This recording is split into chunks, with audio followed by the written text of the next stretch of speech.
আসসালামু আলাইকুম। আশা করি সবাই ভালো আছেন। ডিজি ব্রডকাস্টের আজকের আলোচনায় আমরা সবাইকে স্বাগত জানিয়ে শুরু করতে চাচ্ছি। আমরা আজকে একটা গুরুত্বপূর্ণ বিষয়ে কথা বলবো। কয়েকদিন আগে একজন বিসিএস ক্যাডার অফিসার পারিবারিক কলহে বউ-শাশুড়ি নিয়ে টানা হেঁচড়ার মধ্যে নিজেকে সামলাতে না পেরে আত্মহত্যা করছে।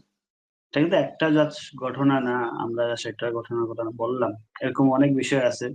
আমরা চেষ্টা করব আমাদের জায়গা থেকে আমরা কিছু পরামর্শ বা আলোচনা করতে ঘটনাগুলো কেন হয়, কিভাবে হয়। তো বিশেষ করে পারিবারিক কলহের কারণে অ্যা সংসারে অশান্তি হয়। অনেকে আত্মহত্যার রাস্তা বেছে নেয়। আসলে কি এটা সমাধান? কিভাবে কি করা যায়? আসলে কেন পারিবারিক বউ-শাশুড়ি দ্বন্দ্ব হয় বা যার সাথে, সাথে দ্বন্দ্ব হয়, স্বামী-স্ত্রীর মধ্যেও দ্বন্দ্ব হইতে পারে। বাবা-মায়ের মধ্যে দ্বন্দ্ব হচ্ছে, সবার কিছু মধ্যে হচ্ছে। সেটা কি, কি কারণে, কি, কি জিনিস ল্যাকিংস এর কারণে হয়? আব্দুল সালাম ভাই কিভাবে শুরু করবেন? না, আলহামদুলিল্লাহ ওয়াসসালাতু ওয়াসসালামু আলা মান লা নাবিয়্যা বা'দাহু। আসলে এটা একটা মানে আমাদের যে বাংলাদেশের যে পারিবারিক সিস্টেম, এই সিস্টেমের মধ্যে যে কি পরিমাণ ঘুণে ধরছে সেটার একটা আ শুধুমাত্র উদাহরণ হিসাবে এটা প্রকাশ পাইছে যে একজন এরকম আ উ উচ্চপদস্থ একজন কর্মকর্তা সরকারি এবং শুধু আ মানে নরমাল কোনো ডিপার্টমেন্ট না।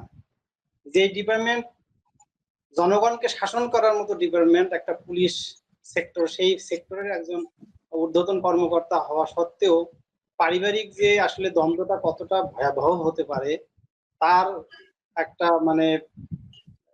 আয়নাস্বরূপ প্রতিচ্ছবি হিসাবে এই ঘটনাটা থেকে আমরা বুঝতে পারবো যে আসলে একটা পুরুষ মানে পরিবারের মধ্যে কতটা নিষ্পেষিত হয়, পদদলিত হয়, হ্যাঁ? ২ জনের মাঝখানে পড়ে কতটা সে যে সংকটময় তার একটা অবস্থা তৈরি হয় এইটা এখান থেকে একটা অনুমান করা যায়। তো এই জিনিসগুলা আসলে অ্যা রাতারাতি তৈরি হয়নি। এই সংকটটা রাতারাতি তৈরি হয়নি। এই সংকটগুলা তৈরি হওয়ার পিছনে অনেকগুলা কারণ আছে। অনেকগুলা উপাদান এই জিনিসটাকে তৈরি করছে। আজকে যে পুরুষ জাতির যে সংকটটা, এটা অনেকগুলা উপাদান এর মধ্যে কার্যকারণ হিসেবে কাজ করছে। তো এর মধ্যে অন্যতম একটা কারণ হচ্ছে এখন তো আমরা জানি যে বর্তমানে নারীবাদীরা নারী আন্দোলন, নারী অধিকার নিয়ে খুব সোচ্চার। তো এই যে নারীদের নারী অধিকার এটা তো আজকে শুরু হয়নি। এটা তো আরো ২০ বছর ৫০ বছর আগ থেকেই শুরু হয়েছে। বাংলাদেশ স্বাধীনতার পর থেকেই পর্যায়ক্রমে জিনিসটা আ শক্তিশালী হতে, হতে আজকে এমন পর্যায়ে আসছে যে একজন পুরুষ তার জীবন দিয়ে দিতে হচ্ছে কোনো নিরুপায় হয়ে। তো এটাকে যদি আমরা শুধুমাত্র একটা ঘটনাকে কেস স্টাডি করে বলি যে এখানে তো এই ঘটনা ঘটছে, তার প্রেক্ষিতে মানে আত্মহত্যা করছে। ব্যাপারটা এরকম না। এখানে শুধু একটা কেস স্টাডি করে একটাকেই আমি যদি মনে করি যে এটা একটা ব্যতিক্রম ঘটনা, ব্যাপারটা এরকম না। ঘটনা অনেক ধরনেরই হতে পারে। এখানে এক ধরনের ঘটনা ঘটছে। প্রত্যেকটা সংসারেই তো ভিন্ন, ভিন্ন ঘটনাই ঘটবে। এখানে তো প্রত্যেক সংসারে তো আর সেম ঘটনা ঘটবে না। তো সুতরাং ঘটনা যেটাই ঘটুক না কেন, ঘটনা এখানে যে নারীদের যে মধ্যে দ্বন্দ্ব, রাজায়, রাজায় দ্বন্দ্ব যেরকম বলা চলে, তো এখানে হচ্ছে যে নারীর দ্বন্দ্ব, সেই দ্বন্দ্বের মধ্যে একজন পুরুষ তাকে আত্মহতি দিতে হয়েছে। এখানে হচ্ছে যে প্রথমত একটা পুরুষের যদি আইনি যদি আজকে যেমন নারীদের একটা আহ আশ্রয়স্থল আছে, একটা নারী যদি পারিবারিকভাবে কোথাও যদি সংকটের সম্মুখীন হয় তাহলে সে কিন্তু রাষ্ট্রের কাছে গিয়ে বলতে পারে, আইনের কাছে গিয়ে বলতে পারে যে আমি একটা সমস্যায় আছি, আমার সমস্যাটা সলভ করুন। কিন্তু একটা পুরুষের ক্ষেত্রে এইরকম পরিবেশটাই নাই। পরিবেশটা নেই। এমন করে একটা পরিবেশ তৈরি করা হয়েছে যে পুরুষ যদি বলে যে আমি একটা সমস্যায় আছি, পারিবারিক সমস্যা, এটাকে হাস্যরসে একটা আ পরিণত হবে এই ঘটনাটা। যে সে ট্রোলের শিকার হবে সে বলতে গেলে। তো আসলে মানুষ বলে তো একটা কথা আছে। নারীও মানুষ, পুরুষও মানুষ। পুরুষের হয়তোবা দায়িত্বের কারণে সে তার শারীরিক গঠনটা হয়তো বা একটু শক্তিশালী, এবং তার দায়িত্বের কারণে সে একটা ভিন্ন রকম ভূমিকা পালন করে। কিন্তু নারীর প্রতি যে একটা মানুষের সবার সিম্পেথি, একটা দয়ার পরিবেশ তৈরি করছে, সেই দয়ার পরিবেশের মধ্যে একটা পুরুষ কিন্তু নিষ্পেষিত হয়। সেখানে হয়তো হতে পারে এই ঘটনায় এখানে একটা বিতর্ক থাকতেই পারে যে এখানে বউর মাধ্যমে হয়েছে না মায়ের মাধ্যমে হয়েছে, এখানে একটা বিতর্ক থাকতে পারে। কিন্তু অন্য কোনো ঘটনায় আবার দেখা যাবে যে বলা যাবে যে হ্যাঁ এখানে আবার তার স্ত্রীর মাধ্যমে হয়েছে অথবা মায়ের মাধ্যমে হয়েছে, ওটা স্পেসিফিক ভাবে বলা যেতে পারে। তো এই জিনিসগুলোতে আমাদেরকে প্রথমত রাষ্ট্রকে একটা দায়িত্ব নিতে হবে। আজকে যে ঘটনাটা ঘটছে এই ঘটনাটার পিছনে যদি আমরা যদি এই ধরনের ঘটনা পুনরাবৃত্তি না করার যদি আমরা চাই, তাহলে রাষ্ট্রকে কিন্তু একটা দায়িত্ব নিতে হবে যে না, এই যে নারীর প্রতি একটা সিম্পেথি একটা পরিবেশ তৈরি করছে না বর্তমানে, তো এরকম একটা পুরুষের প্রতিও যে না, পুরুষেরও যে একটা সমস্যা হতে পারে এই ধরনের একটা অ্যাওয়ারনেস সমাজের মধ্যে তৈরি করতে হবে, যে পুরুষেরও সমস্যা থাকতে পারে, তার সমস্যারও ভ্যালু আছে, এটাকে সমাধান করতে হবে। হ্যাঁ, এই জিনিসটাকে মূল্যায়ন করতে হবে। যদি মূল্যায়ন না করা হয় তাহলে কোনো এক সংসারে দেখা যাবে যে মায়ের দ্বারা নির্যাতিত হতে পারে, আর কোনো এক সংসারে স্ত্রীর দ্বারা নির্যাতিত হতে পারে। দিন শেষে দেখা যাবে যে এটা আসলে একজন নারীর কর্তৃকেই একটা পুরুষ নির্যাতিত হচ্ছে।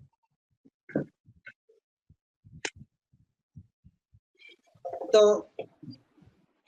আচ্ছা, একটা খুব গুরুত্বপূর্ণ আব্দুল সালাম ভাই কথাগুলো বলতেছিলেন। আসলে এটা কিন্তু বাংলাদেশ, আমার মনে হয় বাংলাদেশেই মনে হয় এটা বেশি। আমি জানি না পার্শ্ববর্তী দেশের কি অবস্থা, আপনারা যদি জানেন কমেন্টে জানাবেন। আমাদের ভিডিও যদি অন্য দেশ থেকে বাঙালি ভাষাভাষীরা শুনেন, এই যে বউ শাশুড়ির দ্বন্দ্ব, এটা কিন্তু একটা জাতীয় দ্বন্দ্ব। মাঝখানে পুরুষ কিন্তু পরে সে কি হচ্ছে, মাইনকার সিপায় পরে। এই যে একটা পুরুষ, একটা তার কি নাই, বাংলাদেশের প্রেক্ষাপটে সর্বোচ্চ বিসিএস ক্যাডার সম্মাননা তার আছে, তার কাছে আছে। সে সব দিক দিয়ে হ্যাপি, তার কাছে গাড়ি বাড়ি সবকিছু টাকা দ্বন্দ্ব আছে, কিন্তু ঘরে চাকরিতে আছে, তার কমান্ডে একটা ফোর্স চালাচ্ছে, কিন্তু বাড়িতে এসে বউ শাশুড়ির কাছে অসহায়। তো আসলে এটা কিন্তু বউ শাশুড়ি দ্বন্দ্ব, এটা কিন্তু একটা জাতীয় সমস্যা। হ্যাঁ, সব ফ্যামিলিতে হয়তো হয় না, কিন্তু এটা একটা জাতীয় সমস্যা। আসলে এই বউ শাশুড়ি দুইজনেই কিন্তু মহিলা। হ্যাঁ, একটা মেয়ে, ওই শাশুড়িও কিন্তু একদিন এই বাড়ির বউ ছিল। এটা কি সে তার শাশুড়ি থেকে ওই বউ আহ, অপমানিত হয়েছে, লাঞ্ছিত হয়েছে, ঝগড়া করছে, এই কারণেই কি সে আবার যখন শাশুড়ি হচ্ছে নিচ্ছে প্রতিশোধ? বা এটা সমাধান কি? এটা কি চলতেই থাকবে এরকম বউ শাশুড়ির লড়াই? এ নিয়ে অনেক কাহিনী দেশে। তো এই বউ শাশুড়ির মাইনকার চিপায় পড়ে একটা সুস্থ সবল প্রতিষ্ঠিত, এত কষ্ট করে সে বিসিএস বা এত বড় বড় চাকরি করতেছে, তার যে সে একটা অফিস সামলাচ্ছে বা কিছু করতেছে, কিন্তু ঘরে বউ শাশুড়ির কাছে অসহায়। হয়তো এই জয় সাহার মতো বিসিএস ক্যাডার আত্মহত্যা করে সে হয়তো পরিত্রাণ পাইছে, কিন্তু অনেকেই হয়তো আজীবন এই অত্যাচার সহ্য করতেছে। তো এই বউ শাশুড়ির লড়াই, এইটা আসলে কারণটা কি? এটা কারণটা কেন হবে ভাই? আপনার বউ আসছে আপনার বাসায়, আপনার আপনার বোনও তো আপনার কোন আরেকটা বাসায় যায় বিয়ে হয়ে, তাই না? তাহলে ওই শাশুড়ি কি এটা চিন্তা করে না যে আমার মেয়েটা তো অন্য জায়গায় একটা বউ হিসেবে যাচ্ছে, তখন যদি ওই শাশুড়ি ওই বাড়ি আমার মেয়ের উপর অত্যাচার করে, তো সেম কাহিনী হলো, তাই না? বলে না, বউ শাশুড়ি মা মেয়ের মতো আচরণ করে থাকবে, সংসার টিকবে, সুন্দর হবে, সুখের হবে। তো আসলে এই এই এটা কিন্তু একটা জাতীয় সমস্যা। এইটা কিন্তু, হ্যাঁ, অনেক হ্যাপি ফ্যামিলি আছে, অনেক উদাহরণ আছে, বউ শাশুড়ি অনেক মা মেয়ের মতো সুন্দর করে চলে, কিন্তু ম্যাক্সিমাম ফ্যামিলিতে কিন্তু এই দ্বন্দ্বটা হয়। এটার মেইন কারণ কি? আসলে কি তাদের এটা আমাদের মনে হয় ধর্মীয় ইসলামের মধ্যেও এরকম আছে, অন্য ধর্মের বউ শাশুড়ির মধ্যেও আছে। তার মানে এটা কি কিসের অভাব? তার মধ্যে মনুষ্যত্বর, বা তার ধর্মীয় কি তাকে এই শিক্ষা দেয় যে বউ শাশুড়িকে যে তোমার বউ আসলে তুমি তার সাথে খারাপ ব্যবহার করবা, সব কাজ করাবা? হ্যাঁ। আবার এখন একটা ছেলে মারা গেছে, তার জন্য কষ্ট না করে বউ শাশুড়িকে দোষ দিচ্ছে, শাশুড়ি বউকে দোষ দিচ্ছে। এই ড্রামা চলতেছে বাংলাদেশে। তো এটা কিন্তু ম্যাক্সিমাম ফ্যামিলিতে হয়। এটার মূল রিজনটা কি, পরিত্রাণের উপায় কি, কিভাবে বলবেন?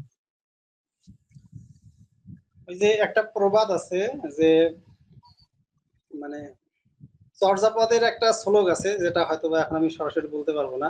তো মর্মার্থটা এরকম যে হরিণের মাংসই মানে হরিণেই সে তার নিজেই নিজের শত্রু। হরিণের মাংসেই কারণেই সে মানে মারা পড়ে। বাঘ তাকে আক্রমণ করে, তার মাংসের জন্যই তাকে আক্রমণ করে। তো এই যে হরিণ যে নিজেই নিজের শত্রু, তো ব্যাপারটা এরকম যে নারী নারীর শত্রু হয়ে গেছে। আজকে নারীবাদীরা হয়তো বা আন্দোলন করতেছে, পুরুষতান্ত্রিক সমাজে পুরুষ কর্তৃক নারীরা নির্যাতিত হয়। এইটা তো নির্যাতন হওয়ার যদি কথা বলতে হয়, তাহলে এখানে যারা যে পুরুষরা মানে পাত্রী পাওয়ার কথা ছিল না, যারা পুরুষ না, যারা হচ্ছে মানে অমানুষ, সেই অমানুষকে যদি কোনো মেয়ে বিয়ে করে, এখন সেই অমানুষের কর্তৃক যদি কোনো মেয়ে নির্যাতিত হয়, তাহলে এটা বলা যাবে না যে পুরুষ তান্ত্রিক সমাজে পুরুষ কর্তৃক নারী নির্যাতিত হয়েছে, এই কথা বলা যাবে না। কারণ একজন মানুষ মানে বোধ সম্পন্ন একজন মানুষ যে পুরুষ, সে কিন্তু কখনোই তার স্ত্রীকে নির্যাতন করবে না, এই জিনিসটা হবে না। এটা সে যে ধর্মেই হোক, একজন সুপুরুষ কখনোই তার স্ত্রীকে নির্যাতন করবে না। সুতরাং কোনো বোন যদি কোনো অমানুষকে বিয়ে করে ভুলবশত করে, এখন যদি বলে যে আমি স্বামী কর্তৃক নির্যাতিত হয়েছি, তো এটা গ্রহণযোগ্য হবে না। তো এই জায়গায় বলতে চাই যে প্রথমত নারীর প্রথম শত্রু। স্বামী কর্তৃক স্ত্রী নির্যাতিত হয় না, যেটা নির্যাতন হয় সেটা বলতে হবে এটা অমানুষ একটা বিয়ে করছে সেজন্য এটা নির্যাতন হচ্ছে। তো নারী তাহলে কিভাবে নির্যাতিত হচ্ছে? ওই নারী কর্তৃকই নির্যাতিত হচ্ছে। সেটা হচ্ছে যে আমাদের বাংলাদেশে যে বউ শাশুড়ির যুদ্ধ, এই যুদ্ধের মাধ্যমে মূলত কোনো সংসারে হয়তো বা বউয়ের মাধ্যমে শাশুড়ি নির্যাতিত হয়, আবার কোথাও হয়তো বা শাশুড়ির মাধ্যমে স্ত্রী মানে বউ পুত্রবধূ নির্যাতিত হচ্ছে। তো আমি এই জায়গায় এরকম বলতে চাই যে আমাদের যে ধরেন গ্রাম বাংলার যে পরিবেশ, পরিবার, সংসার, এগুলো আমরা যেটা দেখছি, তাতে আমার যেটা পর্যবেক্ষণ, যে আমি এখানে সংখ্যাটা এরকম বলতে চাই যে প্রথমত কোনো একটা নববধূ বিয়ের পরে সে কিন্তু ভালোই থাকে, প্রথম 1-2 বছর 3 বছর ভালোই থাকে। এই 2-3 বছরের পর থেকে কিন্তু সে তার মানে একটা রূপ প্রকাশ করে, এবং এই রূপের মানে যে সে তার যে ব্যবহারটা প্রকাশ করে, এই ব্যবহারে কিন্তু শাশুড়িরা নির্যাতিত হয় বা সংসারে একটা অশান্তি তৈরি হয়। সেই অশান্তির মধ্যে স্বামীও নির্যাতিত হয়, আবার শাশুড়িও নির্যাতিত হচ্ছে, বা একটা দ্বন্দ্ব আর কি থাকে। তো এই পরিসংখ্যাটা আমি এভাবে বলতে চাই যে এই পুত্রবধূ বা এই স্ত্রী, একজন নববধূ এনার 2 বছর বা 3 বছর অতিক্রান্ত হওয়ার পরে তার যে রূপটা প্রকাশ পায়, এই রূপের এই ব্যবহারটা আপনার খারাপ ব্যবহারের মাত্রাটা আমি বলতে চাই এটা 60-70%, মানে 60-70% আপনার স্ত্রীটা, যেই স্ত্রী নববধূ হিসেবে আসছিল 2 বছর 3 বছর আগে, এই স্ত্রী কর্তৃকই মূলত সংসারে প্রথম মানে একটা প্রধান যে সাংসারিক যে কলহ, এটা কিন্তু তৈরি হয়। আর বাকি 30-40%, যে 30-40%, সেটা হতে পারে কোনো শাশুড়ি বা কোনো মা এরকম আছে সমাজে যারা অসচেতন, বা তার কোনো একটা হয়তো কোনো ধরনের মানে অভিজ্ঞতা বা মানে একটা সামাজিক যে অভিজ্ঞতা, এই জিনিসগুলোর অভাবের কারণে সে হয়তো বা একগুঁয়ে একটা ব্যবহার করে। একটা বয়স্ক মানুষ যার অনেকগুলো অভিজ্ঞতা তার জীবনের ঝুড়িতে জমা হয়েছে, তার থেকে কিন্তু একটা খারাপ ব্যবহার হওয়ার সম্ভাবনাটা কম থাকে, তুলনামূলক কম থাকে। তো সেই জায়গা থেকে আমি বলতে চাই যে এই সংখ্যাটা 30-40% হবে, এর বেশি হবে না, যে ওই মা অথবা শাশুড়ি কর্তৃক ধরেন বউ নির্যাতিত হচ্ছে বা লাঞ্ছিত হচ্ছে বা একটা প্রেশারাইজ হচ্ছে। কিন্তু একটা আমি বলবো যে একজন স্বামী কেমন হওয়া দরকার, একটা পুরুষ কেমন হওয়া দরকার? একটা পুরুষের অবশ্যই মেরুদণ্ডটা থাকা লাগবে, মেরুদণ্ড থাকতে হবে। মেরুদণ্ডের যে হাড়টা আছে, এই শিরদাঁড়টা এটা কিন্তু শক্তিশালী হওয়া লাগবে। যদি একটা পুরুষের যদি এই শিরদাঁড় যদি তার না থাকে, সে যদি আপনার ওই মানে আহ, শির শিরদাঁড় বিহীন যদি একটা পুরুষ হয়, তো এই ধরনের পুরুষের কিন্তু বিয়ে করাটা উচিত না। এই ধরনের পুরুষের বিয়ে করা উচিত না। তাহলে একটা পুরুষ যদি আপনার যদি সে যদি মানে দক্ষ যোগ্য একজন যদি সুপুরুষ হয়, তাহলে কিন্তু এখানে তার মায়ে ভুলের কারণে সে বাড়াবাড়ি করুক, অথবা তার স্ত্রী না বুঝার কারণে, অভিজ্ঞতা না থাকার কারণে সে বাড়াবাড়ি বা ভুল বুঝুক, এটা কিন্তু একটা পুরুষ ওই স্বামী বা ওই মায়ের সন্তান এটা কিন্তু মানে সুন্দরভাবে হ্যান্ডেল করতে পারে। আর এই হ্যান্ডেলটা তাকে করতেই হবে, এই নিয়ন্ত্রণটা তাকে করতেই হবে, ব্যালেন্সটা তাকে করতেই হবে। একজন পুরুষ যদি সে যদি তার যদি যে কার্যকারিতা এটা যদি সে যদি মানে কাজ না করে, তার যে কাজ এটা যদি তার যদি ক্রিয়া না করে, কার্যকর যদি না হয়, তাহলে ওই সংসারটাতে প্রধান সমস্যা থেকেই যাবে। এখন যখন আপনার বর্তমানে আপনার দেখেন সমস্যাগুলো হওয়ার অনেকগুলো কারণ আছে, তার মধ্যে প্রধান একটা কারণ বলি যে আজকে দেখেন আমাদের সমাজে যে মেয়েদেরকে লালন পালন করা হয়, এই লালন পালনটা তাতে কিভাবে করা হচ্ছে? তারা যে ভবিষ্যতে একটা যে মা হবে, একজনের স্ত্রী হবে, তাকে যে সংসারের দায়িত্ব নিতে হবে, এইভাবে করে কি একটা মেয়েকে কি মানে প্রশিক্ষণ দিয়ে লালন পালন করা হয়? হয় না। সে বাবার বাড়িতে টোটালি সে এমন মানে ননির পুতুল হয়ে থাকে। সে এতটা শৌখিনতা, এতটা বিলাসিতা এবং এতটা মানে মানে এটাকে কি বলে দুলালি হয়ে থাকে, যে বাবা মাও তাকে ভালোবেসে কিছু বলে না যে যে মা তুমি এটা করো, এটা তুমি শেখো, বা তোমাকে এই ধরনের সাইকোলজি মেন্টালিটি তোমাকে পোষণ করতে হবে, কিভাবে মানুষের সঙ্গে অ্যাডজাস্ট হতে হয়, মানুষকে অপছন্দ করা। হ্যাঁ, মেয়েরা কি করে যে দেখা যাচ্ছে যে মানুষকে অপছন্দ করার একটা মন মানসিকতা থাকে।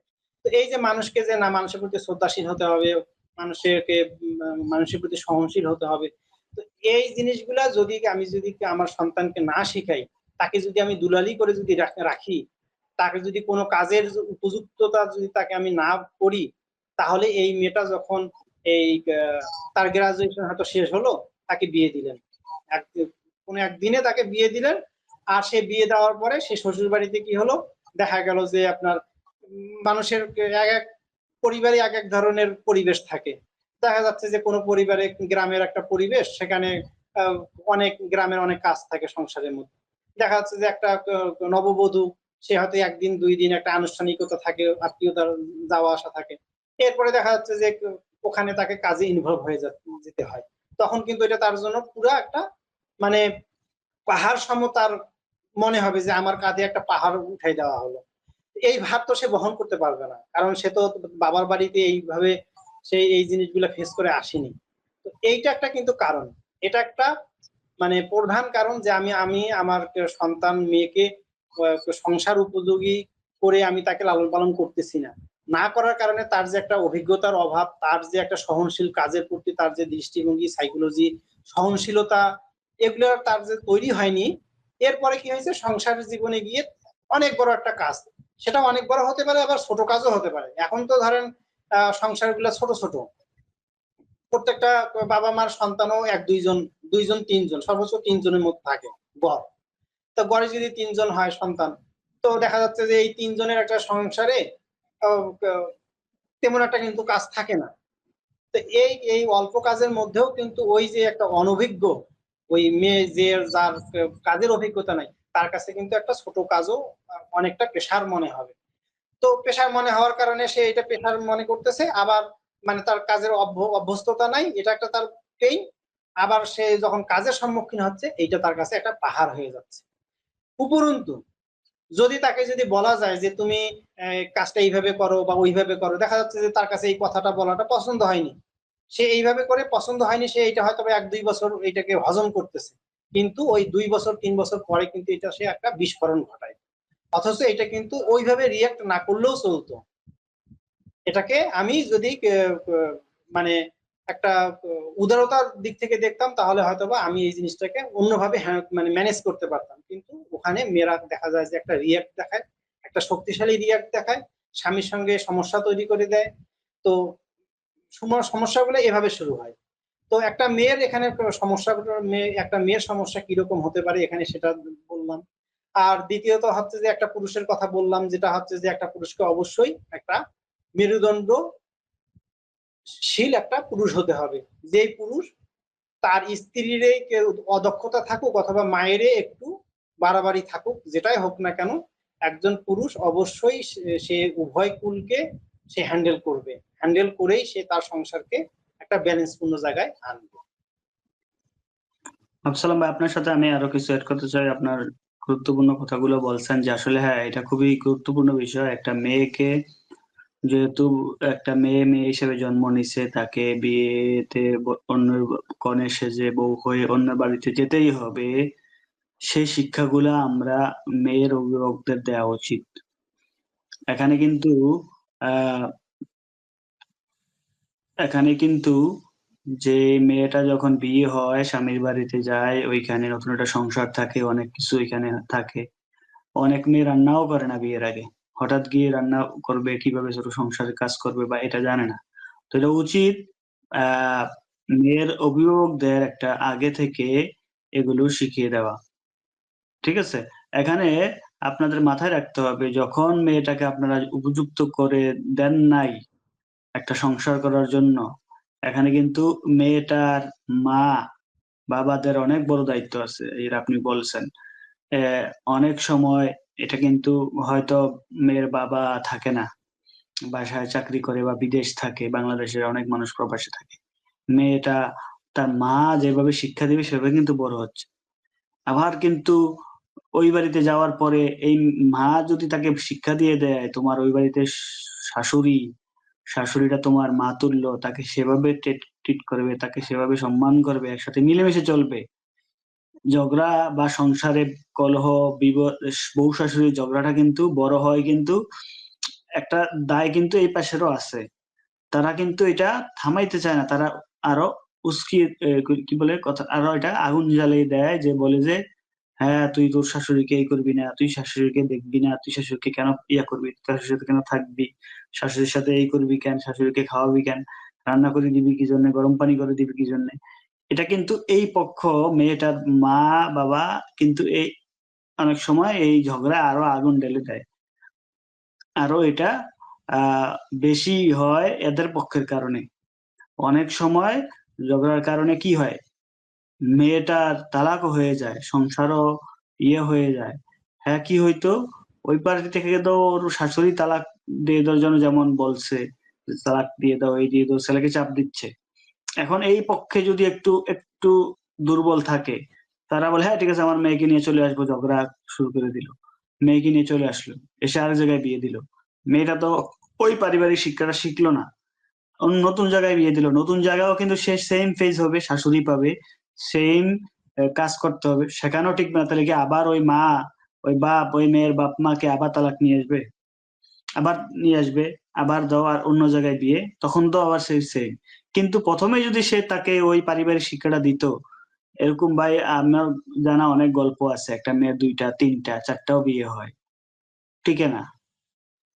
এটা কিন্তু জামাইয়ের পক্ষে বা স্বামীর পক্ষে বা বউ শাশুড়িতেও বাপ মার গাফলতির কারণে হয়ে থাকে মেয়ের তালাক বেশি অংশে। কিছু কিছু ক্ষেত্রে আমার শোনা কয়েকটা এরকম কেস ছিল। কিছু হইলেই বউ শাশুড়ি ঝগড়া হয়েছে বা স্বামীর সাথে একটু কথা কাটাকাটি হয়েছে, মেয়ের বাপ মা গিয়ে মেয়েরে নিয়ে চলে আসে, নিয়ে এসে আর বিয়ে দিতে, তোর এই জায়গায় সংসার করতে হবে না। তাহলে তাহলে আমরা মেয়েটাকে রেডি করে পাঠাই নাই, প্রাপ্ত শিক্ষা দিয়ে পাঠাই নাই, আবার জিনিসটাকে নষ্ট করে দিচ্ছি। তাহলে নতুন জায়গায় বিয়ে দেয়, নতুন জায়গায় আবার টিকে না, এরকম দুই তিনটাও বিয়ে হয়। এরকম বাস্তব গল্প আমার জানা আছে। তো কিন্তু এটা এটা ব্যর্থতা কিন্তু শুধু বউ শাশুড়ি ঝগড়া বা স্বামীর বাড়িতে অশান্তি না, নিজের অভিভাবকদেরও কিন্তু ঘাটতি আছে এখানে। আমরা মেয়েটাকে পারফেক্টলি গোড়াটা তৈরি অনেক করে গভীরে মানে চলে পারফেক্টলি গেছে। তৈরি করে পাঠাই না, ধর্মীয় শিক্ষা দিয়ে পাঠাই না, মেয়েটাকে ধর্মীয় জ্ঞানে শিক্ষাটা দেই না আসলে সংসারটা কি, বউ শাশুড়ি হলো একটা মেয়ে ছেলে মেয়ে মায়ের মতো, তোমার প্রতিদ্বন্দ্বী না। শাশুড়ি তোমার প্রতিদ্বন্দ্বী না। একটা স্বামীর বউয়ের প্রতি বউ হিসাবে একটা দায়িত্ব আছে, আবার একটা স্বামীর তার মায়ের প্রতিও একটা দায়িত্ব আছে, সেটা মা হিসাবে দায়িত্ব। তোমার যেমন শাশুড়িরা মনে করে যে বিয়ে করে দিছি, আমার ছেলে মনে হয় কি হইলো, নাই হয়ে গেল, বউয়ের আঁচলে লুকিয়ে আমাকে ভুলে যাবে। কিন্তু এটা জিনিসটা এরকম না, জিনিসটা ডিফারেন্ট। শাশুড়ি বোঝে না আসলে বউ কি জিনিস, বউ বোঝে না আসলে শাশুড়ি কি জিনিস, ছেলে জামাই স্বামী কি জিনিস, তিনটা আলাদা ডিফারেন্স ডেফিনেশন আছে। হ্যাঁ, তোমার দুইজনই মেয়ে, বউ মেয়ে, শাশুড়িও মেয়ে, মহিলা, কিন্তু স্বামীর দুজনের প্রতি হক আছে, দুইটা দায়িত্ব দুই রকম। মা হিসাবে দায়িত্ব স্বামীর একটা আছে, আবার ঠিক সেম স্বামীর বউয়ের প্রতি একটা দায়িত্ব আছে। তাই বলে তেমন হবে না তোমরা হানিমুনে গেছো, সেখানে একই রুমে বউয়ের সাথে শাশুড়ি ঘুমাচ্ছ। তো এটা এটা শাশুড়ির গাফলতিও বোঝে না যে আসলে কি বউ কি, বউয়ের সাথে স্বামীর সম্পর্কটা কি, আমার প্রতি আমার ছেলের দাবিটা কি, আমি কি বউ নাকি, আমি তো শাশুড়ি, তাই না, আমি হলাম কি, আমি হলাম মা। তাহলে মা আর বউ তো এক জিনিস না। তো এই ভুলটা কিন্তু করে থাকে গ্রামগঞ্জের মা মেয়েরা, বউ শাশুড়িরা, তারা ডেফিনেশনটা বোঝে না, পার্থক্যটা বোঝে না। এখানে মা শিখিয়ে দিচ্ছে তোর আর একটা সাপোজ কি যে বলে এটাকে, সাপোজ যদি স্বামীর যদি আর একটা ভাই থাকে, তারও যদি বউ থাকে, তো দুইটা, এই বাড়িতে দুইটা বউ মনে করে, তাহলে দুই বউর সাথে মিলেমিশে চলবে, ওইখানেও ঝগড়া লেগে যায়। হ্যাঁ, ওইখানে আহ, দল হয়, গন্ডগোল হয় যে হ্যাঁ না আমি শাশুড়ির পক্ষে, আবার ওই বউ বলে যে না আমি এই পক্ষে, আমি বউ শাশুড়িকে মানি না।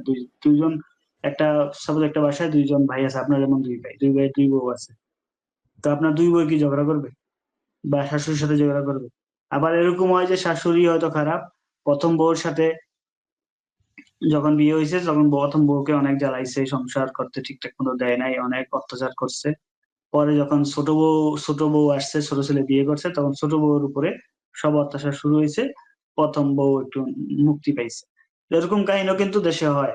তখন ওই বড় বউ বলে যে এবার এত বছর 5 বছর 10 বছর সংসার করছে, আমি এত কষ্ট হয়েছি, শ্বশুরি আমার উপর এত অত্যাচার করছে, জ্বালাইছে, এবার ছোট বউ তুমি আসছো, তুমি সহ্য করো, আমি এবার মুক্তি নিলাম। তো এরকম কিন্তু বাস্তব গল্প, এগুলা কিন্তু বাস্তব ঘটনা কিন্তু এগুলো। তো এখানে কিন্তু আমরা ডেফিনেশনটা বুঝি না, একটা বউ কি জিনিস, বউয়ের প্রতি স্বামীর কি দায়িত্ব, স্বামীর প্রতি বউয়ের কি দায়িত্ব, আর মায়ের প্রতি মায়েরও একটা দায়িত্ব আছে তার ছেলের বউর প্রতি। মা শাশুড়ির প্রতি তো ভাই, পুত্রবধূর কি দায়িত্ব, পুত্রবধূর প্রতি শাশুড়ির কি দায়িত্ব, আমরা এটা মিক্স করে ফেলি। মনে করে যে আমার ছেলে চলে গেল, বউ মনে করে যে আমার আমার স্বামী তো আমার বউ মা করে। আরে মা তো মা করবেই তো, ওর তো মা, স্বাভাবিক। আবার বউরও এটা, শাশুড়ি এটা ভাবতে হবে আমার ছেলে বউ বউ করবে না কি জন্য, বউ তো বউই। দুইটা, দুই জায়গায় দুইটা আলাদা জিনিস, দুইটার আলাদা ডেফিনিশন, আলাদা দায়িত্ব আছে। কার দায়িত্ব, আমাকে তো বউ হিসাবে ট্রিট করবে না, আমি তো মা, তাই না? আবার শাশুড়ি বউ তো ভাবতে পারবে না যে আমাকে মা হিসাবে ট্রিট করবে, আমি তো মা না, আমি বউ। তাহলে স্বামী বউ হিসাবে দায়িত্ব যেটা, এটা আমার পাচ্ছি কিনা, হ্যাঁ না আমি বউ, আমাকে স্বামী আমার বউ হিসাবে আমার যেই দায়িত্ব, সামাজিক দায়িত্ব, পারিবারিক দায়িত্ব, সেটা আমি পাচ্ছি কিনা, তাহলে ফাইন, আমি আমার দায়িত্ব পাচ্ছি, আমি আমার সবকিছু বুঝে পাচ্ছি। মাকে বুঝতে হবে যে আমি মা হিসাবে আমার যেটা পাওয়া আমার পুত্র থেকে, আমি সেটা পাচ্ছি কিনা।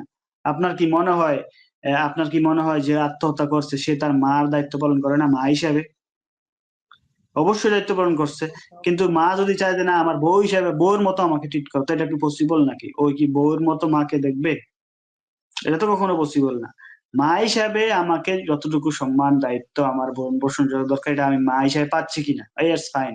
এখন আমি যদি বউর সাথে আমি তুলনা করি নিজের, তোমরা বিদেশ যাবা, ঘুরতে যাবা, এই করবা সেই করবা, হানিমুন আমারে নিয়ে যাও, তো যেই জায়গায় বউয়ের স্থান সেই জায়গায় তো মা স্থান পাইতে পারে না। তো এটা আমাদের বুঝতে হবে, দুইটা কিন্তু দুইজনের দায়িত্বটা স্বামী ঠিকঠাক মতো পালন করতে পারতেছে কিনা, ইটস ফাইন। যদি আপনারা এটা ঠিকঠাক মতো পালন করেন, তাহলে আপনাদের তৃপ্ত হওয়া উচিত। আপনাদের উচিত স্বামী স্বামী বউ শাশুড়ি সুন্দর মিলেমিশে সংসার করা। এখানে দ্বন্দ্বটা কিন্তু লাগে এই কারণে, বউ বোঝে না স্বামী কি, স্বামী বোঝে না বউ কি, স্বামী বোঝে না মা কি, মা বোঝে না বউ শাশুড়ি কি। এই শাশুড়ি বউ শাশুড়ির মধ্যে একটা বোঝাপড়ার আমাদের শিক্ষার অভাব আছে। বউ মনে করে শাশুড়ি হলো আমার প্রতিদ্বন্দ্বী। এই সংসারে আমি আসছি, বউ শাশুড়ির এই সংসার ছিল, এখন আমি আসছি, আমি ভবিষ্যতের এই সংসারের কর্তা। আমি হলাম আমার শাশুড়ি একমাত্র প্রতিদ্বন্দ্বী। আমার শাশুড়িকে আমি আর কোনো কিছু করতে দিব না। সংসারের চাবি আমাকে বুঝিয়ে নিতেই হবে। এই সংসার আমাকে রাজ করতেই হবে। বউ যদি এটা মনে করে তাহলে দ্বন্দ্ব লাগবেই। এই সংসারে শান্তি হবে না। এই সংসারে শান্তি ফিরিয়ে আনতে গেলে বউকে বুঝতে হবে আমার শাশুড়ি আমার একটা মাতুল্য। আমার বাপের বাড়ি থেকে আমি আসছি, নতুন একটা সংসারে আসছি। সেখানে আমার শ্বশুর আমার বাবা তুল্য। তাকে আমরা সেভাবে ট্রিট করব। সে তার দায়িত্বটা আমরা পালন করব। আমি আমার স্বামীকে নিয়ে সংসার সুখী করব। শাশুড়িকেও বুঝতে হবে যে এটা মেয়ে, আমারও মেয়ে আছে, আমার মেয়েও অন্যের বাড়িতে যে বউ হিসেবে যায়, তাকেও কিন্তু সেভাবে অত্যাচার করা হবে যখন আমি অন্যের মেয়ের প্রতি অত্যাচার করব। তো এটা মিলেমিশে চলাটাই হলো কিন্তু উচিত। আচ্ছা ভাই, হ্যাঁ, এটা শিক্ষার অভাব, পারিবারিক শিক্ষার অভাব, এটা ধর্মীয় শিক্ষার অভাব, নৈতিকতা, মানবিকতার অভাব। জি, আব্দুল সালাম ভাই বলেন। এই যে সাংসারিক যে কলহ, সেটা বউ শাশুড়ির সঙ্গেই হোক আর সেটা স্বামী স্ত্রীর মাঝেই হোক, এই কলহগুলা অশান্তিগুলা কিন্তু রোধ করতে হবে বিয়ের আগে থেকে। বিয়ে আমি যে করতে যাব তখন থেকেই কিন্তু আমাকে এই জিনিসটা মাথায় নিয়েই আমাকে বিয়েটা প্রস্তুতি নিতে হবে, শুরু করতে হবে। আমি যদি একটা ভুল বিয়ে যদি করি তাহলে কিন্তু সংসারের মধ্যে অশান্তি থাকবেই। তাহলে আমাকে একটা সঠিক বিয়ে করতে হবে। এখন এই যে এই আমাদের আজকে যে বিসিএস ক্যাডার মারা গেছে, এটা ওনার ক্ষেত্রে যে একটা ঘটনা ঘটছে কি, যে উনি অনেকটা মা ভক্ত, মানে মা ভক্ত হওয়া ঠিক আছে, সব সন্তানের মা ভক্ত হবে, থাকবে, মা ভক্ত থাকবে, আবার স্ত্রী ভক্ত থাকবে, দুইটাই ভক্ত থাকবে। তো ওই ওনার ক্ষেত্রে যেটা হয়েছে যে উনি মা ভক্ত বেশি, এটা আর কি যেটা মিডিয়াতে শোনা যাচ্ছে যে উনি মা ভক্ত বেশি। তো এইরকম একটা শ্রেণী কিন্তু আছে হয়তো, বা এটা কিন্তু সংখ্যাটা খুব বেশি হবে না, এই সংখ্যাটা আপনার 2-3% হতে পারে সর্বোচ্চ। যে আমাদের দেশে এটা 2-3% হয়তো বা হতে পারে এখন পর্যন্ত, মানে আমাদের জেনারেশনটা পর্যন্ত আমরা যেটা দেখছি এখন। তবে এই সামনে কিন্তু হয়তো বা এটা একটা ভয়াবহ একটা দিক আসবে, যে এখন যেহেতু এই যে আপনার মিডিয়ার মানে এখন কোনো খেলাধুলা নাই, বন্ধু বান্ধবদের সঙ্গে যে একটা সামাজিক যে একটা মিথস্ক্রিয়া, একটা সামাজিকীকরণ, এই জিনিসটা যেহেতু এখন কম, এখন বাচ্চাগুলা মানুষ হচ্ছে একক পরিবারে, শুধু বাবা মাকে কেন্দ্র করেই একটা সন্তান মানে বড় হচ্ছে। তো এই যে যেহেতু এখন আত্মীয় স্বজনের সঙ্গে যে একটা আহ, উঠা বসা করা, সংমিশ্রণ হওয়া, এই জিনিসটা যেহেতু হচ্ছে না, তারপরে প্রতিবেশীদের সঙ্গে যে একটা আন্ডারস্ট্যান্ডিং তৈরি হওয়া, এই জিনিসগুলো যদি এখন নাই, এখন মানুষ অনেকটা শহর কেন্দ্রিক এবং ওই ঘর কেন্দ্রিক। তো যার কারণে এই এই জিনিসটা সামনে এটা আরো বেশি ভয়াবহ একটা পরিস্থিতি আসবে, এটা বোঝা যায়। কিন্তু আমাদের জেনারেশন পর্যন্ত এই সংখ্যাটা আপনার 2-3%-এর বেশি না, যারা হয়তো বা ওই যে বলা হচ্ছে যে মামাস বয়, মানে মা ভক্ত, মানে সে তার দুনিয়ায় একদিকে আর সে তার ওই মা বা বাবা যেটা বলেন যে যদি বলে যে সূর্য আজকে পশ্চিম দিক থেকে উঠছে, তা সূর্য পশ্চিম দিক থেকে উঠছে, মানে যেটা বলবে সেটাই, তার নিজস্ব কোনো অভিপ্রায় নাই। এরকম সংখ্যাটা হচ্ছে বর্তমানে নাই। তো যদি একটা মেয়েকে অবশ্যই এটা বের করতে হবে যে আমি যাকে বিয়ে করতে যাচ্ছি সেই ছেলেটা কি এরকম কিনা, যে সে কি আংশিক পুরুষ কিনা, সে পরিপূর্ণাঙ্গ পুরুষ না সে আংশিক পুরুষ। যদি আংশিক পুরুষ হয় তাহলে তো অবশ্যই তাকে বিয়ে করা যাবে না। আর যদি এটা পূর্ণাঙ্গ পুরুষ হয়, যে না সে এরকম না, বরঞ্চ তার একটা শিরদার আছে, সে লজিক জিনিসটা সে সিদ্ধান্ত নিতে পারে, সে লজিকটা ভাবতে পারে, যদি এরকমটা মনে হয় তখন শুধুমাত্র একটা মেয়ে বিয়ের দিকে আগাতে পারে ওই ছেলেটাকে নিয়ে। আর একটা ছেলের ক্ষেত্রেও আমি একটা বিষয় বলবো, সেটা হচ্ছে যে বর্তমানে যখন আপনার আধুনিকতার ছোঁয়া সব জায়গায় চলে গেছে এবং মানুষ অনেকটা ভোগপ্রিয়, বিলাসিতা প্রিয় মানুষ হয়ে গেছে। তো এই যে এই ভোগ এবং বিলাসিতা এই জিনিসগুলা একটা পুরুষের থেকে একটা নারীর ক্ষেত্রে বেশি প্রযোজ্য হয়। একটা পুরুষ অতটা ভোগ এবং অতটা বিলাসিতা আরামপ্রিয় হয় না যতটা একটা নারীর ক্ষেত্রে হয়। কারণ নারী কষ্ট কম সহিষ্ণু হয়, কম কষ্ট করতে পারে। এটা তাদের শারীরিক দিক থেকেই। তো যেহেতু এখন বর্তমানে আরো বেশি আধুনিকতার ছোঁয়া আসছে, তো এই যে নারীদের মধ্যে যে একটা মানে শ্রম বিমুখ একটা মনোভাব আছে মেয়েদের, বিশেষ করে বাবার ঘরে যে মেয়েরা লালিত পালিত হচ্ছে, তাদের একটা শ্রম বিমুখ মনোভাব এবং এই যে বর্তমানে আধুনিক মতবাদগুলা, যে গণতান্ত্রিক মতবাদ, তারপরে আপনার নারীবাদী মতবাদ, এই যে এই বিভিন্ন যে মতবাদগুলা যে এখন আমাদের সমাজে খুব বেশি আলোচনা হয়, এগুলো তো পক্ষে বিপক্ষে আহ, অনেক ধরনের কথাবার্তা আমরা ফেসবুকে, মিডিয়াতে, ইন্টারনেটে এগুলো আমরা কিন্তু দেখতেছি, মানে অহরহ দেখতেছি। তো এইগুলা থেকে কিন্তু এক মেয়েগুলা এখন আবার এক মেয়েরা এখন আধুনিক শিক্ষায় শিক্ষিত, তারা ইউনিভার্সিটিতে লেখাপড়া করে, তারা তো গ্রাজুয়েশন করতেছে। তো স্বাভাবিকভাবেই যখন একটা মেয়ে আপনার গ্রাজুয়েশন করবে, লেখাপড়া করবে, বিভিন্ন পরিবেশে তার উঠা চলা উঠা বসা থাকবে, তার কিন্তু একটা নিজস্ব কিন্তু একটা থিঙ্কিং একটা আহ, পরিধি তৈরি হয়। তো সুতরাং তার যে নিজস্ব যে একটা পরিধি তৈরি হয়, এই পরিধিটার কারণে দেখা যাচ্ছে যে তারা অনেক সময় এই যে নারী অধিকারের যে মতবাদ গুলো, এগুলো তাদের কাছে লজিক মনে হয় যে হ্যাঁ এটা তো ঠিক, এটা তো আমার প্রাপ্য, এটা তো আমার পাওনা। কেন আমি পুরুষতান্ত্রিক সমাজে পুরুষ কর্তৃক আমি চালিত হব, পরিচালিত হব? আমার তো নিজস্ব সিদ্ধান্ত নেওয়ার আমার ক্ষমতা আছে। আমি একজন সুশিক্ষিত, আমি গ্রাজুয়েশন করছি, ইউনিভার্সিটিতে লেখাপড়া করছি, আমি অনেক ধরনের পরিবেশে উঠা বসা করছি, আমার অনেক অভিজ্ঞতা আছে। একটা মেয়ে কিন্তু অনেকগুলা তার মানে সে অনেক কিছু সে পাচ্ছে যে আমি তো অনেক কিছুতে অভিজ্ঞ। তো সুতরাং কেন আমি একটা পুরুষ কর্তৃক তার মানে একটা সিদ্ধান্ত, এটা আমার পছন্দ হোক বা না হোক, আমাকে এটা আহ, মানে চোখ বন্ধ করে আমাকে এটা মেনে নিতে হবে? কেন এরকম হবে? এখনকার মেয়েরা কিন্তু এই যে এই ব্যাপারটাতে বিদ্রোহ ঘোষণা করছে যে না, আমি আমার নিজস্ব সিদ্ধান্ত, এটাকে কখনোই আমি বিসর্জন দিতে পারি না। আমার যে জ্ঞান, আমার যে এত বছরের অর্জিত জ্ঞান, এগুলোকে আমি বিসর্জন দিতে পারি না। সুতরাং আমার স্বামী কোন একটা বিষয় বললেও এটা যদি আমার যুক্তির সঙ্গে যদি এটা যদি বেটার না হয়, তাহলে এটা আমি নিব না। কিন্তু একটা পুরুষ স্বাভাবিকভাবেই তার মাথায় একটা জিনিস কাজ করে যে আমি যখন স্বামী হব, তো আমার স্ত্রীকে আমি যে আদেশটা করবো সেজন্য সেটা শোনে। একটা পুরুষ সাধারণ ভাবে মানে স্বাভাবিকভাবেই একটা অনুগত স্ত্রী চায়। অনুগত স্ত্রী কেন চায়? কারণ হচ্ছে যে ওই যে সৃষ্টির শুরুর দিকে যদি দেখা যায় যে আল্লাহ তালা যখন আদম আলাহিসাল্লামকে সৃষ্টি করলেন, করে টোরে আদম আলাহিসাল্লামের মধ্যে মানে সেই যে একটা আনন্দ সেটা নাই। তো এই আনন্দ তাকে একটা খুশি রাখার জন্যই তো আল্লাহ তালা হাওয়া আলাহিসাল্লামকে সৃষ্টি করলেন, তার থেকে আদম আলাহিসাল্লামের থেকে সৃষ্টি করলেন, যেন আদম আলাহিসাল্লাম তার একটা অংশ হিসেবে হাওয়া আলাহিসাল্লামের থেকে একটা মানে স্বস্তি, আন্তরিকতা, ভালোবাসা এগুলোর জন্য পেতে পারে। এই যে একটা পুরুষ, একটা নারী এবং একটা পুরুষের কিন্তু প্রধান যদি মানে আমরা সৃষ্টিগত দিক থেকে যদি দেখি, তাহলে কিন্তু একটা প্রধান উদ্দেশ্য যেখানে কাজ করতেছে যে আল্লাহ তালা নারীকে সৃষ্টি করছে একটা পুরুষের মানে চক্ষু শীতল করার জন্য, একটা পুরুষের আনন্দ দেওয়ার জন্য। তো এই জায়গাটাতে এই বেসিক এই মৌলিক এই জায়গাটাতে এসে কিন্তু একটা নারী একমত হতে পারে না তার শিক্ষা, তার উচ্চ শিক্ষার কারণে। সে বলে যে আমি আমার হাজবেন্ড যদি কোনো একটা আদেশ করলো, সেটা যদি লজিক না হয়, তাহলে অবশ্যই আমার কথাটাকে এখানে মেনে নিতে হবে।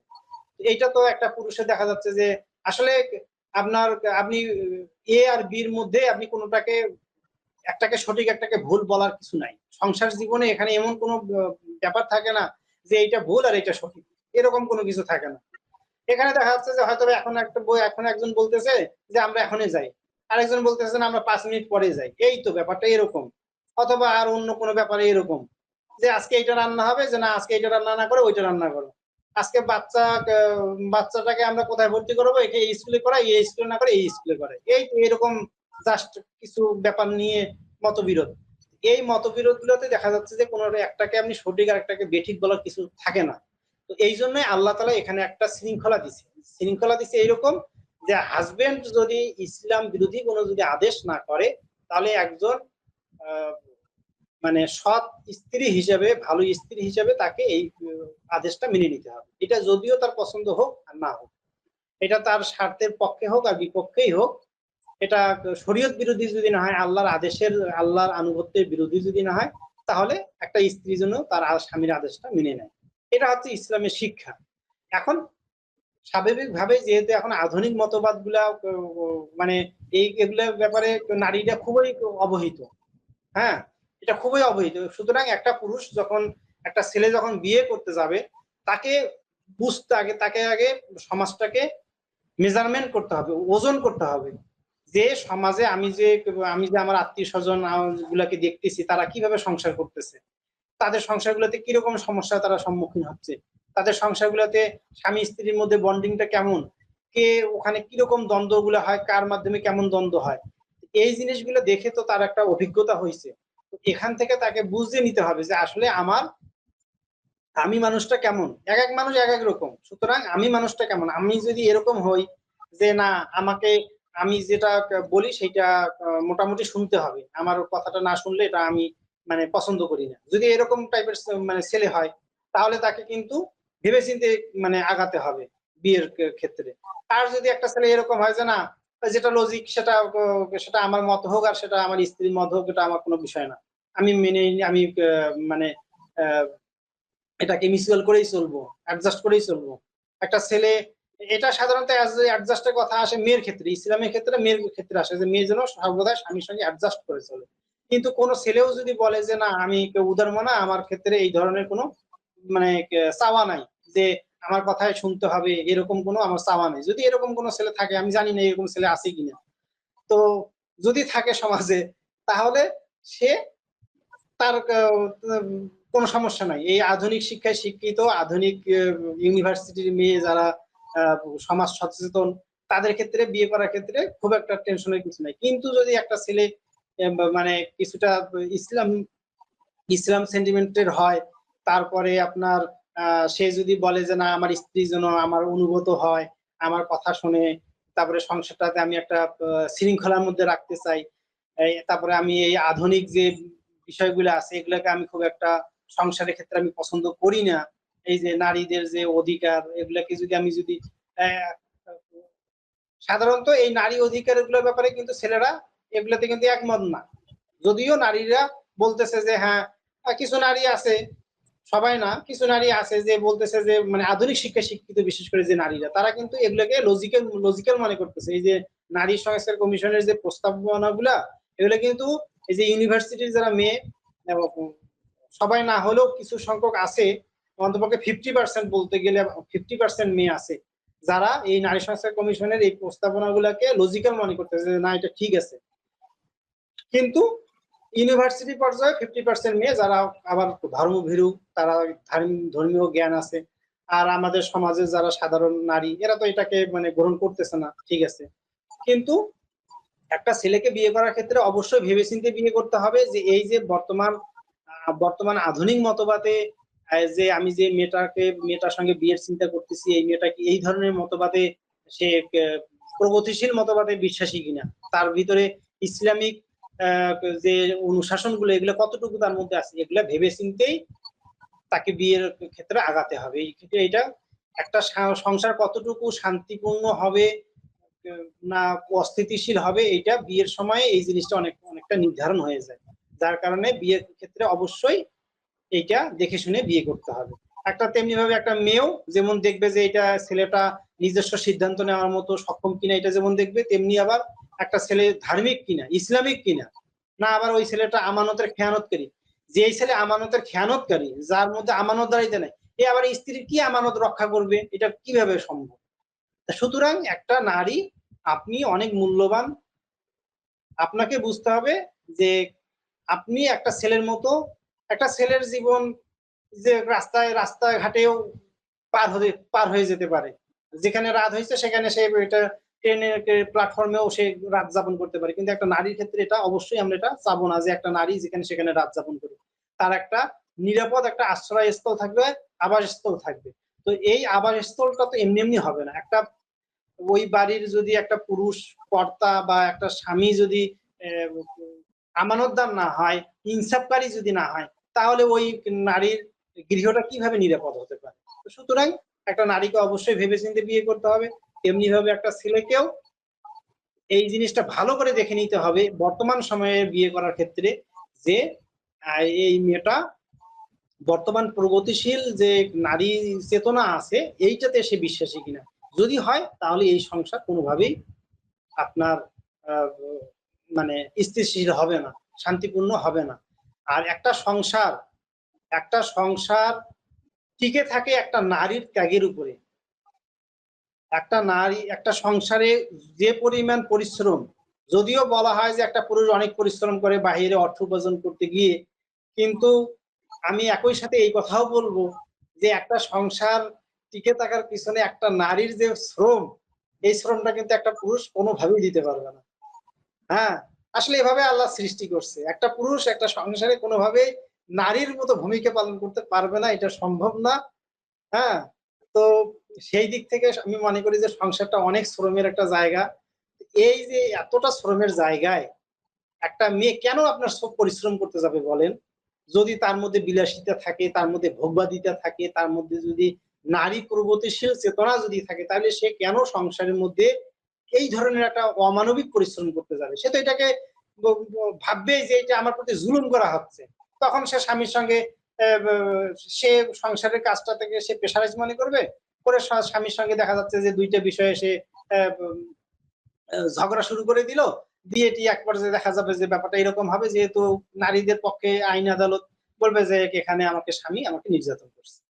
তো ব্যাপারটা এরকম, একটা সংসার অনেক পরিশ্রমের জায়গা, সেখানে একটা নারী কোনোভাবে, আমি মনে করি না যে কোনোভাবে একটা নারী মানে প্রগতিশীল নারী সে সংসারের এই কষ্টটাকে সে মেনে নিতে পারবে, এটা আমার মনে হয় না, এটা আমার মানে মাথায় আসে না যে কিভাবে একটা নারী, প্রগতিশীল নারী, ভোগবাদী নারী এই সংসারের এই কাঠিন্যতা মানে বহন করতে পারে। বহন করতে যে পারবে না, এইটার প্রমাণ হিসেবেই দেখা যাচ্ছে যে আজকে বর্তমানে তালাকের সংখ্যাটা এত বেশি। ঠিক আছে, এই যে সংসারের যে কাঠিন্যতা বহন যে করতে পারবে না, এইটারই তার প্রমাণ হচ্ছে আজকে তালাকের সংখ্যা এত বেশি। সুতরাং একটা ছেলেকে বিয়ে করার ক্ষেত্রে অবশ্যই এগুলো ভেবে চিনতে একটা স্ত্রী বেছে নিতে হবে। ওকে, অবশ্যই অবশ্যই আফজালাম ভাই খুব সুন্দর বলছেন। আসলে আমরা আজকে যে বিষয়টা নিয়ে কথা বলতেছি, পারিবারিক কলহ বিদ্রোহ থেকে সুন্দর দূরে থেকে সংসারে সুন্দরভাবে সুখে থাকা, বউ শাশুড়ি হাজবেন্ড পরিবারের অন্যান্য সদস্যদের সাথে সুখে শান্তিতে থাকা। আসলে বর্তমানে বাংলাদেশে যে নারীদের নারী সংস্কার আন্দোলন চলতেছে, এইসব নারীদের তো এখানে প্রশ্নই আসে না। তারা যায় যেসব এইসব নারীরা সংসারই চায় না। এসব নারীরা সংসার চায় না, তার মানে একটা বলি কেন চায় না? আসলে কি কেউ বলতে পারবে আমার ছেলের বউ চাকরিজীবী, কি করে? ব্যবসার আলোয় চাকরি করে।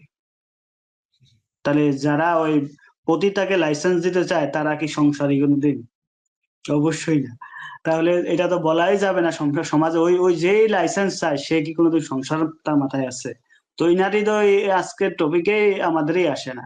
সংসার বিষয়ে তো ওই নাই যে সমকামী করে লাইফ কাটাবে, সে পতিতালয়ে লাইফ কাটাই দিবে, পতিতালয়কে লাইসেন্স নিয়ে লাইফ কাটাই দিবে, সে সমকামী করে লাইফ কাটাবে, সে কি সংসার করবে? তো সে সংসার করতো, সে বলতে পারবে যে আমার, সেও তো একজন শাশুড়ি হবে, বউ হিসাবে যাবে।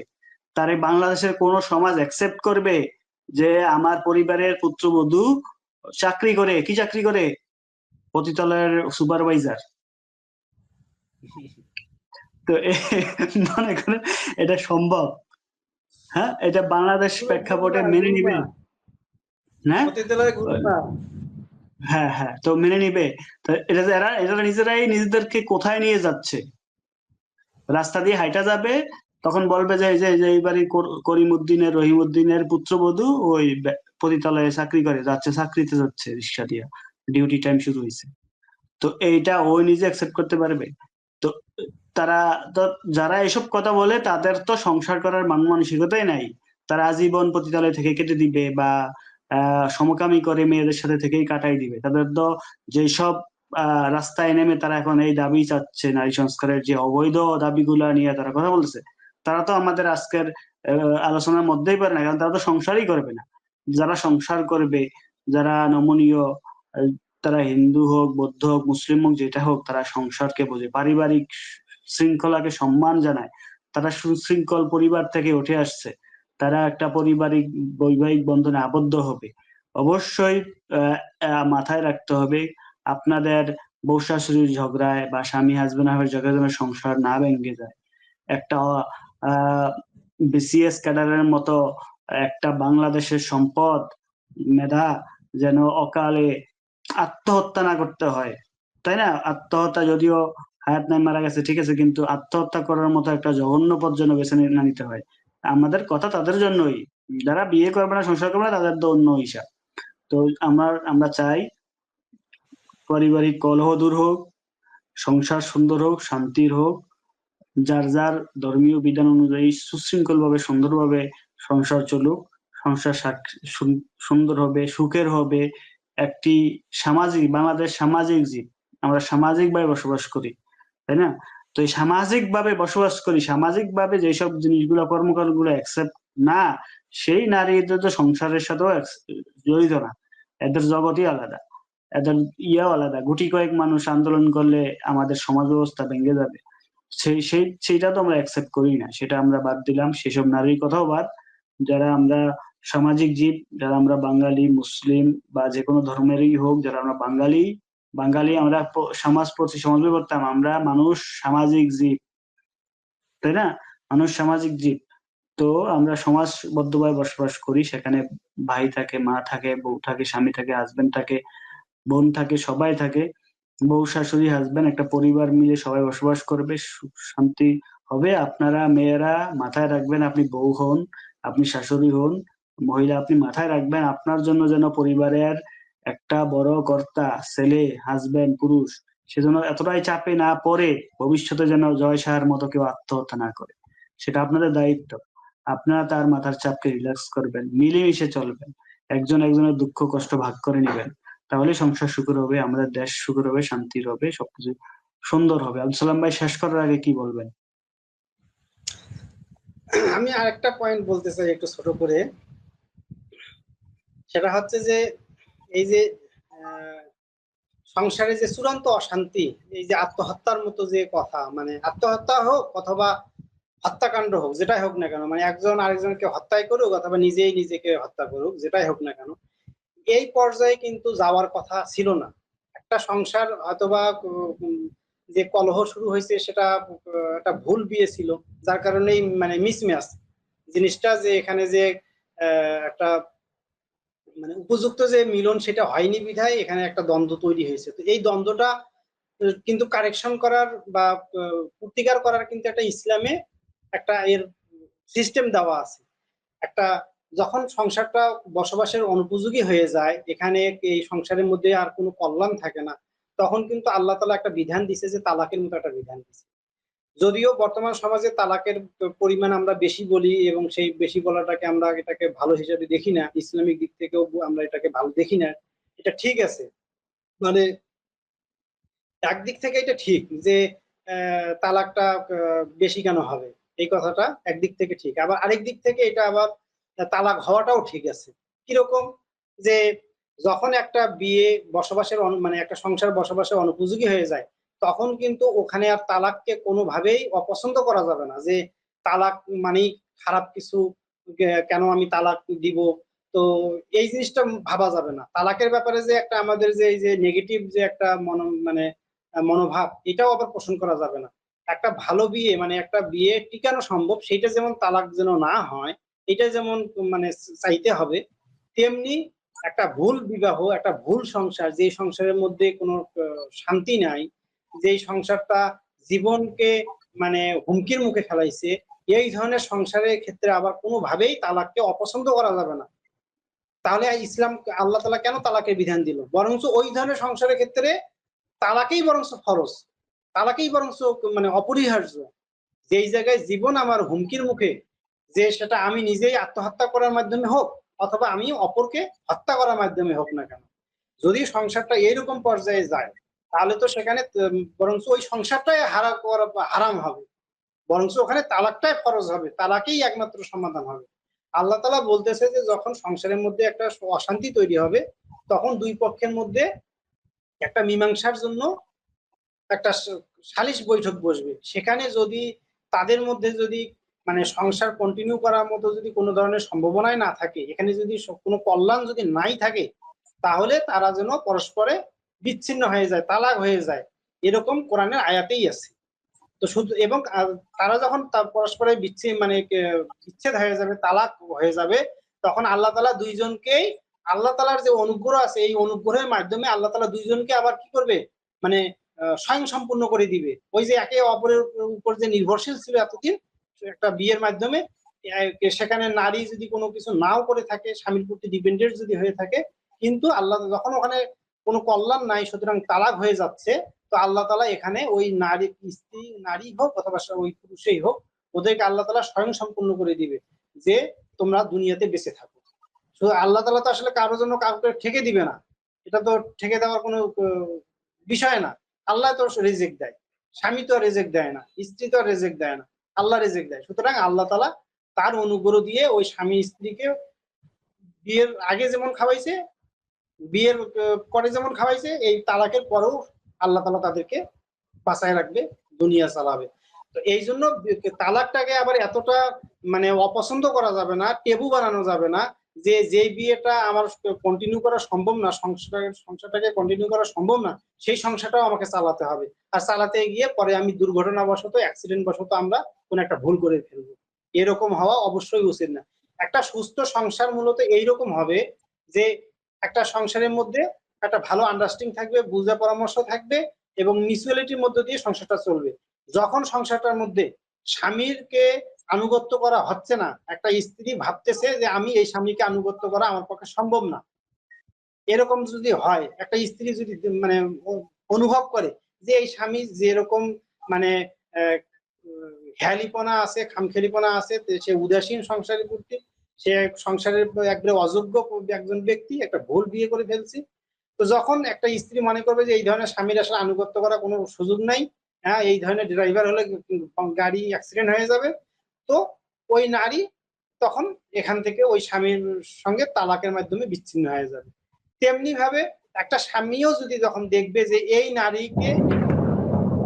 নারী আমাকে কোনোভাবে আনুগত্য করবে না, আমার আনুগত্য করবে না, তাকে আমি যতই বুঝাই না কেন সে আমার আনুগত্য করবে না, হ্যাঁ এই সংসারে, সুতরাং এখানে একটা বিয়ে, একটা সংসার কিন্তু একটা ইবাদত। তো যখন এই বিয়ের মধ্যে যখন ইবাদতের মতো একটা কার্য সাধন হবে না, এখানে ইবাদত হচ্ছে না, বরং এখানে কতগুলো গুনাহ হচ্ছে, একে অপরের হয় স্বামী স্ত্রীর প্রতি জুলুম করার কারণে গুনাহ করতেছে, অথবা স্ত্রী স্বামীর অনুগত না হওয়ার কারণে গুনাহ করতেছে। যদি যখন ঘটনাটা এরকম হবে, তখন স্বামী যেন স্ত্রীকে যখন দেখবে যে না একে আমি কোনোভাবেই অনুগত বানাইতে পারবো না, আমার সংসারে শান্তি আসবে না, যখন সে বুঝে যাবে, তখন আলোচনার মাধ্যমে তারা যেন পরস্পরে বিচ্ছিন্ন হয়ে যায়, তালাক হয়ে যায়। মূলত এই ধরনের ঘটনা কোনো সুযোগ নাই ইসলামে, যে আমি আত্মহত্যা করব অথবা আমি ওকে আরেকজনকে আমি হত্যা করে ফেলবো, এই ধরনের কোনো সুযোগ নেই। আমি যখনই দেখবো যে এখানে আমি আল্লাহর আদেশে আনুগত্য করতে পারতেছি না, সংসারটা আমার ইবাদত হচ্ছে না, ফাইন, আমি আলোচনা সাপেক্ষে আমরা বিচ্ছিন্ন হয়ে যাব। এই হচ্ছে ইসলামের সমাধান। আমরা খুব সুন্দরভাবে আজকে বোঝানোর চেষ্টা করছি যে আসলে একটা সংসারে, একটা পরিবারে প্রত্যেকেরই, বউয়ের, শাশুড়ির, স্বামী, প্রত্যেকের আলাদা দায়িত্ব আছে। প্রত্যেকের দায়িত্বটা সে যদি বুঝতে পারে, আসলে তখন সংসারে আর কলহ দ্বন্দ্ব হবে না। আমরা চাই বাংলাদেশের প্রত্যেকটা পরিবার সবাই মিলেমিশে থাকুক, সুখে থাকুক, সুন্দর থাকুক। কোনোভাবে যদি না একসাথে থাকা পসিবল হয়, প্রত্যেকটা ধর্মেই আলাদা আলাদা বিচ্ছিন্ন হওয়ার জন্য বিধান আছে, সেটা বেছে নিতে পারেন, কিন্তু আত্মহত্যা কোনোদিন কোনো চূড়ান্ত সমাধান নয়। আমরা সেটাই বোঝানোর চেষ্টা করছি। সব পরিবারের সুখে আসুক, শান্তি বয়ে আনুক, সেই প্রত্যাশা, সেই দোয়া রেখেই আমরা আজকে আমাদের আলোচনা এখানে শেষ করব। দেখা হবে আপনাদের সাথে পরবর্তীতে অন্য কোনো বিষয়ে। যাওয়ার আগে একটু বলে যাই যে আমরা আমাদের ক্ষুদ্র প্রয়াস আমরা আপনাদের সামনে আলোচনা নিয়ে আসি ব্রডকাস্টে। আমাদের আলোচনা যদি বিন্দু মাত্র আপনাদের ভালো লেগে থাকে, আমাদের ইউটিউব চ্যানেলকে সাবস্ক্রাইব করবেন, আমাদের ফেসবুক পেজকে ফলো করবেন, আমাদের মূল্যবান মতামত আপনাদের কমেন্টের মাধ্যমে আমাদেরকে জানাতে পারেন। তো ভালো থাকবেন, দেখা হবে। আল্লাহ হাফেজ, আসসালামু আলাইকুম।